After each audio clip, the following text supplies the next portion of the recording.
Welcome to $100 Plus Mileage. This is the podcast about some of the 1,208 bills getting a vote this year in the New Hampshire Legislature, from cat declawing to embalming requirements. We're here to give you the unbiased facts, pros and cons, and highlight opportunities for you to get involved and make your voice heard. I'm Anna Brown, Director of Research and Analysis for Citizens Count. And I'm Mike Dunbar, Content Editor for Citizens Count. Anna, I feel like that intro is a little inaccurate today because we're not exactly talking about something lesser known or something with an upcoming public hearing. Yeah, we're talking about redistricting, and there's been a lot of headlines. But for listeners who are not aware, every 10 years, officials must redraw voting districts to reflect population changes, according to the U.S. Census. This is called redistricting. Right now, New Hampshire's redistricting process is held up at multiple levels, with the governor and legislature at odds and lawsuits before the state Supreme Court. And this has impacted us directly at Citizens Count because we need to upload new districts into our database to create candidate profiles for everybody to read. Candidates usually start filing paperwork in June, so the clock is ticking to finalize these new voting maps. With everything so up in the air, there are a lot of questions about what will happen next. Will the governor and legislators agree on redistrict maps that meet constitutional muster, or will the courts step in? And if the courts do act, will they keep current maps in place for now, or will they draw completely new maps? Whatever the decision, it will impact greatly who represents you. Depending on who you talk to, some of these redistricting proposals heavily favor one party over another. We could dig into all the current redistricting proposals, but since the courts might throw all of those out the window, I thought it would be interesting to take a look back at the last 3 rounds of redistricting in New Hampshire and look for clues about what might happen next. Yeah, I like that. Past is prologue, history repeats itself, yada, yada. Redistricting happens every 10 years, like I said, so let's start by looking at the 90s. Okay, let's set the stage. It's 1991. The U.S. Census has just wrapped up. The Soviet Union is breaking up. Silence of the Lambs will win Best Picture. The number one hit is Everything I Do It For You by Bryan Adams. I had to look that one up, and I do in fact recognize that song, although I was pretty little at the time. I was also surprised to find that the redistricting process was not so partisan and contentious back in the 90s. For example, the Committee of Legislators tasked with redrawing U.S. congressional districts included an equal number of Democrats and Republicans, even though Republicans controlled the House, Senate, and governor's office. Yeah, according to an old article from the Union Leader, there was even a battle in 1991 to restrict the power of the Senate president to remove anyone from the committee for reasons other than incapacity to serve, death, or lack of attendance. The concern was that the Senate president might bully committee members to vote one way or another. The Democratic and Republican co-chairs of the committee even threatened to resign. And it's hard to imagine that sort of bipartisan agreement happening today. And it's created a whole new kind of 90s nostalgia for me. The final 1992 plans to redraw the state Senate, Executive Council, and U.S. House districts were signed into law with minimal controversy, although looking back, some criticized the maps for protecting incumbents from both parties. The plan to redistrict the state House of Representatives did result in a lawsuit. Portsmouth argued that the city's population merited another representative in the state House. In particular, the lawsuit argued that Salem should lose a seat to make the representation more equal between the two municipalities. The court ultimately ruled in favor of the original House redistricting and against Portsmouth. Okay, let's fast forward now to the millennium. The country is still reeling from 9/11. The number one song is How You Remind Me by Nickelback. Questionable. The box office hosts smash hits from Lord of the Rings, Harry Potter, and Star Wars. Man, times have changed. Pretty much just Marvel carrying movie theaters these days. Yep. Well, this round of redistricting was a sharp contrast from the 90s. The process to redraw the U.S. congressional and state executive council districts in 2002 wasn't very controversial, but the process to redraw the state House and Senate was a mess. First, Democratic Governor Jeanne Shaheen vetoed the legislature's plan to redistrict the state House and Senate. She argued the plans were, quote unquote, a classic case of partisan gerrymandering at its worst. Republican legislators did not have enough votes to override her veto, and there was no compromise in sight, so redistricting ended up in the courts. The state Supreme Court asked for redistricting proposals from all the interested parties. But then the court rejected every single one and wrote, all of the submitted plans openly embrace political agendas.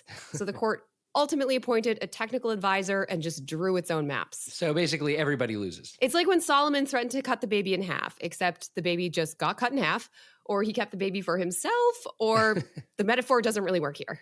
Anyway, in 2004, Republicans once again controlled the House, Senate, and governor's office, and they took that opportunity to redraw the districts created by the court. Democrats filed a lawsuit arguing that it was unconstitutional to redistrict more than once every 10 years after the US Census. Republicans argued that the court's 2002 maps were quote unquote remedial, not permanent, and the legislature was well within its rights to redistrict again in 2004.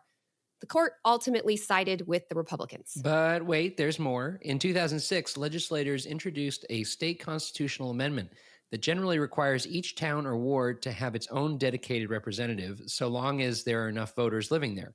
The amendment specifically states when the population of any town or ward, according to the last federal census, is within a reasonable deviation from the ideal population for one or more representative seats, the town or ward shall have its own district of one or more representative seats. This 2006 amendment was partly motivated by the court's 2002 redistricting, which often grouped towns into larger districts. So the amendment ideally ensures that representatives are attuned to the unique interests of their ward or town, as opposed to larger regional issues. And the amendment sailed through the House and Senate and passed with a supermajority of voters on the 2006 general election ballot. And this new constitutional amendment prompted yet another lawsuit. Dear listeners, I promise we will eventually get to 2010. In 2008, the town of Canaan argued that the legislature should redistrict again before the 2010 census to fulfill the requirements of the 2006 constitutional amendment. The court ruled against Canaan and said that the amendment would only apply to the 2010 redistricting process. So now are we up to 2010? Yes, let's get to the 2010 U.S. Census. Once again, we set the stage. In a 10-year follow-up to September 11th, the American military kills Osama bin Laden. Occupy Wall Street starts in Manhattan. Trayvon Martin is killed by George Zimmerman. Everyone is listening to Rolling in the Deep by Adele, of course. The box office is still showing Harry Potter movies. That was funny. When I was looking this up, I was like, man, Harry Potter dominated pop culture for really over 20 years. All right, so after the 2010 U.S. Census, Republicans once again controlled the state House and Senate, while Democrat John Lynch sat in the governor's office. Lynch signed the Republican plans to redistrict the state Senate, state executive council, and U.S. congressional districts, but vetoed the plan to redistrict the state House of Representatives. His decision is arguably summed up in one sentence from his veto message.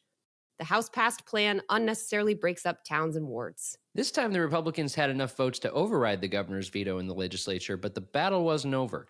The city of Manchester and several other parties filed a lawsuit challenging the state House map. Manchester argued that the map deprived the city of equal representation since some wards were grouped with neighboring Litchfield in a voting district. This echoed some of Governor Lynch's concerns about unnecessarily splitting up municipalities with common interests. Other plaintiffs in the lawsuit argued that towns such as Guilford and Meredith should have been given their own unique representatives rather than combined into larger districts.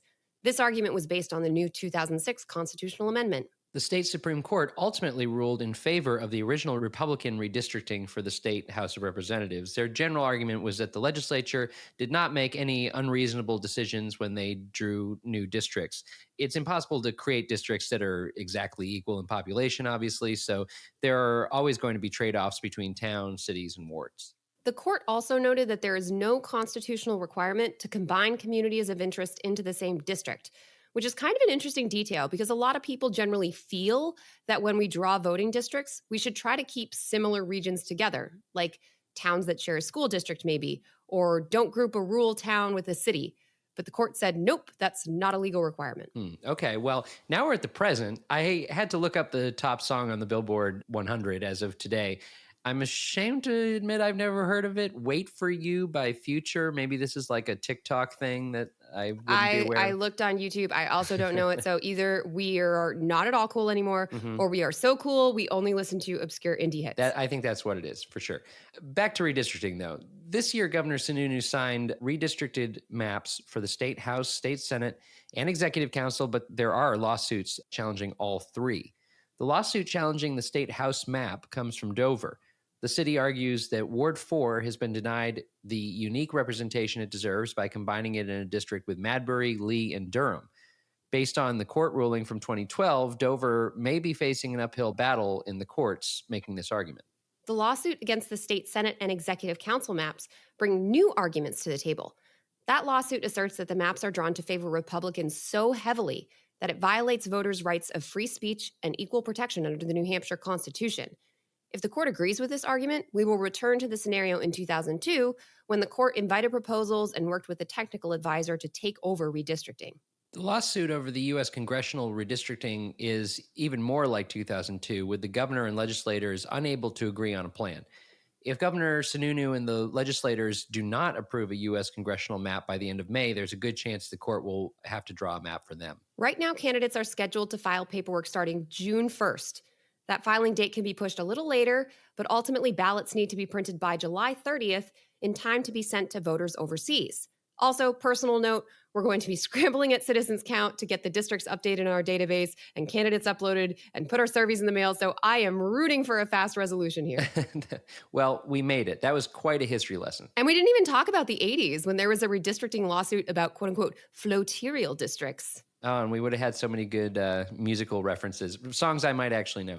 But let's spare our listeners that and me. How about something a little lighter? It's time for our trivia segment, Only in New Hampshire. What do you got, Anna? This isn't exactly lighthearted, but it's definitely interesting.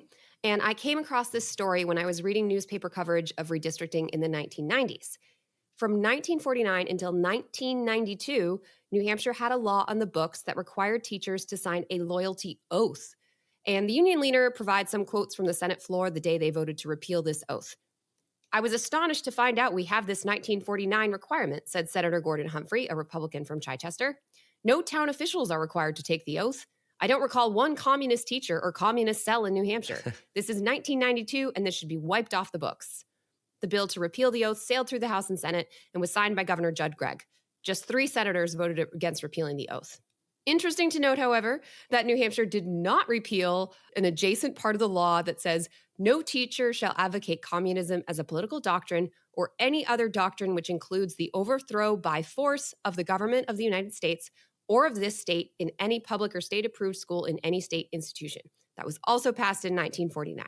So to be clear, you can't teach violent overthrow of the government, but you don't have to sign an oath about it.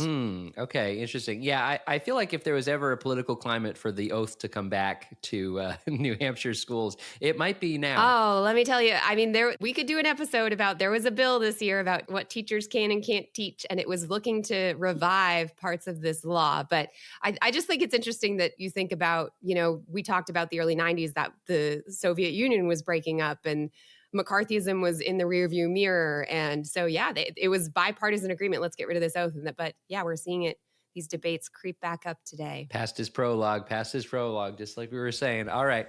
Well, that wraps it up for today's episode, but you can find more information and episodes at citizenscount.org.